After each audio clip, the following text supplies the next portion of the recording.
বাংলাদেশের সর্বশেষ গুরুত্বপূর্ণ আপডেট সংবাদে আপনাকে স্বাগত। শুরুতেই সংবাদ শিরোনাম, পরে বিস্তারিত। শুরুতেই জানিয়ে দিব, দুদক কেন ঘুমায় জানতে চান সাজিশ আলম। দুদকের কার্যক্রম প্রসঙ্গে মন্তব্য করেছেন বৈষম্যবিরোধী ছাত্র আন্দোলনের অন্যতম সমন্বয়ক সাজিশ আলম। মঙ্গলবার 8 অক্টোবর সন্ধ্যায় সামাজিক যোগাযোগ মাধ্যম ফেসবুকে একটি পোস্ট দিয়েছেন তিনি বলেছেন, বিগত আওয়ামী লীগ সরকারের আমলে দুদক শুধু ঘুমাতো, আর এদিক দিয়ে বাংলাদেশ থেকে কোটি কোটি টাকা পাচার হয়ে যেত, অপরাধ সংগঠিত হতো, কিন্তু কাউকে ধরতে পারত না, শুধু কাগজে কলম। এর মধ্যেই সীমাবদ্ধতায় ছিল দুদক। কিন্তু বর্তমান ফ্যাসিস্ট সরকার পালিয়ে যাওয়ার পর দুদক কেন ঘুমায় জানতে চান তিনি। এরপর জানিয়ে দিব, সংলাপে ডাক পাচ্ছে না জাপা। দেশের রাজনৈতিক দলগুলোর সঙ্গে অন্তর্বর্তীকালীন সরকারের সংলাপে আর ডাক পাচ্ছে না জাতীয় পার্টি। মঙ্গলবার 8 অক্টোবর রাতে নিজের ভেরিফাইড ফেসবুক প্রোফাইলে এক পোস্টে সব তথ্য জানান বৈষম্যবিরোধী ছাত্র আন্দোলনের অন্যতম সমন্বয়ক হাসনাত আব্দুল্লাহ। তিনি লিখেন, আমাদের দাবির পরিপ্রেক্ষিতে ফ্যাসিবাদের দোসর জাতীয় পার্টিকে সংলাপে আর ডাকা হচ্ছে না। এদিকে ডিবি হারুনের অবস্থান নিয়ে যা জানা গেল, বৈষম্যবিরোধী ছাত্র আন্দোলনে তোপের মুখে আওয়ামী লীগ সরকারের পতন হয় 5 আগস্ট। পতনের 2 মাস পার হলেও এখনও গ্রেপ্তার হননি বিক্ষোভ দমনে গুলি ছুটতে নির্দেশ দেওয়া ঊর্ধ্বতন পুলিশ কর্মকর্তারা। এর মধ্যে উপরের তালিকায় রয়েছেন তৎকালীন ডিবি প্রধান হারুনুর রশিদ। আর সর্বশেষ জানা গেল, ডিবি প্রধান হারুনুর রশিদ পুলিশের সহায়তায় যুক্তরাষ্ট্রে পালিয়েছে। এদিকে লক্ষ্মীপুরে সেনাবাহিনীর হাতে ভুয়া পুলিশ গ্রেপ্তার। লক্ষ্মীপুরে মোহাম্মদ সোহেল নামে এক ভুয়া পুলিশকে গ্রেপ্তার করেছে সেনাবাহিনী। আজ সন্ধ্যায় এক সংবাদ বিজ্ঞপ্তিতে লক্ষ্মীপুর সেনাবাহিনীর ক্যাম্পের মিডিয়া সেল বিষয়টি নিশ্চিত করেছেন। জানাবো, স্ত্রীকে পিটে হত্যার পর হাসপাতালে লাশ রেখে পালালো স্বামী। মাদারীপুরের হাজরে স্বামীর বিরুদ্ধে স্ত্রীকে পিটে হত্যার পর হাসপাতালে লাশ রেখে পালিয়ে যাওয়ার অভিযোগ উঠেছে মঙ্গলবার। অভিযুক্ত স্বামী বিদ্যুৎবালা তার নিজ বাড়ি গোপালগঞ্জ সদর থানা রাধানগর চামটা গ্রামে এই ঘটনা ঘটায়। পরে রাজৈর উপজেলা স্বাস্থ্য কমপ্লেক্সে আনলে মৃত্যু নিশ্চিত করে কর্তব্যরত চিকিৎসক। এবং সর্বশেষ জানিয়ে দিব, জম্মু কাশ্মীরে জয়ী কংগ্রেস এনসি। ভারতের বিধানসভা নির্বাচন। প্রিয় দর্শক, আপনারা জানেন ভারতের জম্মু কাশ্মীরে আজ নির্বাচন হলো। ওই ভোটে কংগ্রেস এবং এনসি জয় পেয়েছে। অপরদিকে নরেন্দ্র মোদীর দল বিপুল ভোটে হেরে গিয়েছে। এতক্ষণ শুনছিলেন সংবাদ শিরোনাম, এবারে বিস্তারিত। তবে তার আগে বন্ধুরা, অনুরোধ থাকবে এই সংবাদটিতে একটি লাইক দিন। এই চ্যানেলে আপনি নতুন হয়ে থাকলে আমাদের সংবাদটি দেখতে দেখতে চ্যানেলটি সাবস্ক্রাইব করে রাখুন। কমেন্ট করে আপনার মূল্যবান মতামত জানিয়ে দিন বন্ধুরা, আপনি বিশ্বের কোন দেশ থেকে বা বাংলাদেশের কোন স্থান থেকে আমাদের সংবাদটি দেখছেন এবং শুনছেন। এবারে বিস্তারিত। দুদক কেন ঘুমায় জানতে চান সার্জিস। দুদকের কার্যক্রম প্রসঙ্গে মন্তব্য করেছেন বৈষম্যবিরোধী ছাত্র আন্দোলনের অন্যতম সমন্বয়ক সাজিশ আলম। মঙ্গলবার 8 অক্টোবর সন্ধ্যায় সামাজিক যোগাযোগ মাধ্যম ফেসবুকে একটি পোস্টে তিনি বলেছেন, আওয়ামী লীগের আমলে দুদক ঘুমে থাকত আর ফ্যাসিস্ট ক্ষমতার অপব্যবহারের হাতিয়ার হিসেবে কাজ করত। কালবেলার পাঠকদের জন্য সাজিশ আলমের ফেসবুক স্ট্যাটাসটি হুবহু তুলে ধরা হলো। আওয়ামী লীগের আমলে দুদক ঘুমে থাকত আর ফ্যাসিস্টদের ক্ষমতার অপব্যবহারের হাতিয়ার হিসেবে কাজ করত, কিন্তু এত চোর বাটপার থাকতে দুদক এখনও ঘুমে কেন, নাকি ধমনীতে আওয়ামী লীগের রক্ত প্রবাহমান? এ সময় তিনি বলেছেন, বিগত সময়ে আমরা বেনজিরের মামলা হোক বা আজিজের মামলা হোক, সমস্ত কিছুতে দেখেছি দুদক সবসময় ঘুমের মধ্যে থাকে। তারা কখনোই কাউকে গ্রেপ্তার তো থাক দূরের কথা, কারো সম্পত্তি পর্যন্ত বাজেয়াপ্ত করেনি। শুধুমাত্র আজ ডেট, কাল ডেট ইত্যাদি দিয়ে তারা সময় নষ্ট করেছে। কিন্তু শেখ হাসিনা পদত্যাগের পর এভাবে দুদক যদি ঘুমায়, তাহলে দুদকেরও শেষ দেখার হুঁশিয়ারি দেন তিনি। সংলাপে ডাক পাচ্ছে না জাপা।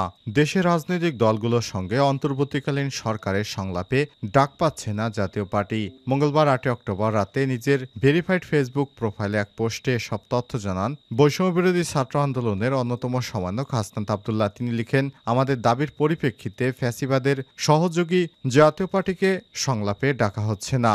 গতকাল হাসনাত আব্দুল্লাহ ফেসবুক এক পোস্টে লেখেন, স্বৈরাচারের দোসর জাতীয় পার্টিকে সংলাপে আমন্ত্রণ জানানো চালানো হলে আমরা সেই আত্মঘাতী সিদ্ধান্তের তীব্র প্রতিবাদ ও কঠোর বিরোধিতা করব। সোমবার ৭ অক্টোবর অন্তর্বর্তীকালীন সরকারের প্রধান উপদেষ্টা ডক্টর মোহাম্মদ ইউনূসের সঙ্গে জাতীয় পার্টির সংলাপ প্রসঙ্গে বৈষম্যবিরোধী ছাত্র আন্দোলনের অন্যতম সমন্বয়ক সাজিস আলম ফেসবুক পোস্টে লিখেন, জাতীয় পার্টির মতো মেরুদণ্ডহীন ফ্যাসিস্টের দালালদেরকে প্রধান উপদেষ্টা কিভাবে আলোচনায় ডাকে। অন্তর্বর্তীকালীন সরকার গত শনিবার থেকে দলের রাজনৈতিক দলগুলোর সঙ্গে সংলাপ শুরু করেছে। প্রথম দিনে বিএনপি, জামাত সহ বেশ কিছু রাজনৈতিক দল ও জোটের প্রতিনিধিদের সঙ্গে বৈঠক করেছে সরকার। আগামী ১৯ অক্টোবর শনিবার ফের সংলাপের কথা রয়েছে।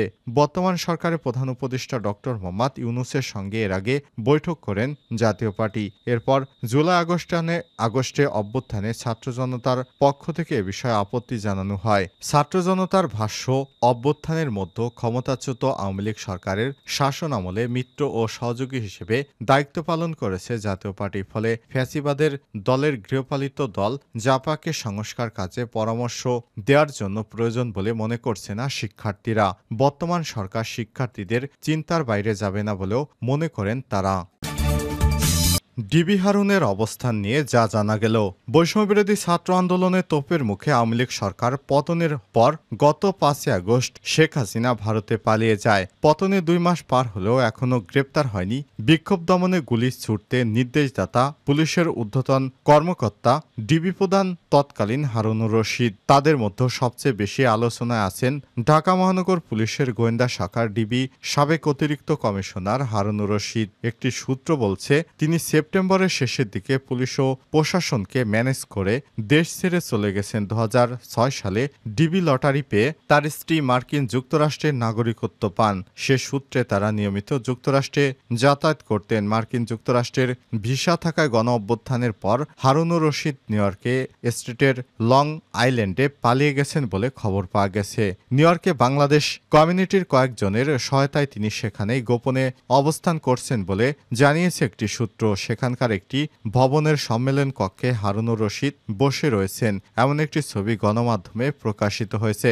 পুলিশ সদর দপ্তরের তথ্য অনুযায়ী সরকার পতনের পর অন্তত ১৮৭ জন পুলিশ কর্মকর্তা বা পুলিশের কনস্টেবল অনুপস্থিত রয়েছে। তাদের অনুপস্থিতির কারণে বরখাস্তের উদ্যোগ নেওয়া হচ্ছে বলে সম্প্রতি জানিয়েছে পুলিশের বর্তমান মহাপরিদর্শক ময়নুল ইসলাম।